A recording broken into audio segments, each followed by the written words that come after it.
Good morning, good afternoon, and good evening mga boss. Ikaw ba ay matagal na sa iyong pinapasukan? Kung matagal ka na sa iyong trabaho at hanggang ngayon kapos ka pa rin sa budget ng iyong pamilya, subukan mo humanap ng extra source of income. Humanap ka ng paraan. Huwag mong iasa ang pamilya mo sa buhay ng may buhay. Baka ang inasahan mo ay meron din silang problema. Maging pabigat ka lang sa kanila. Kaya hindi ka nakakaipon kasi maluho ka. You only live once.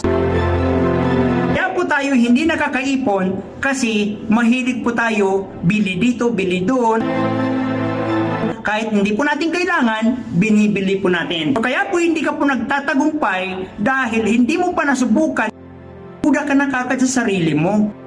Buksan mo po ang iyong isipan. Masdan mo ang nangyayari. Nakikita mo na marami nang nagsasucess. Ayaw mo pang sabayan? Sabayan mo na yan. Gusto mong umasenso?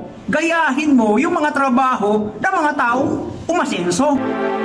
Kung ano yung ginawa nila, yun din po yung gagawin mo para umasenso. Huwag mong hayaan na lamunin ka ng iyong galit, hinanakit, at inggit. Ang pinaka number one, mag-move on ka na.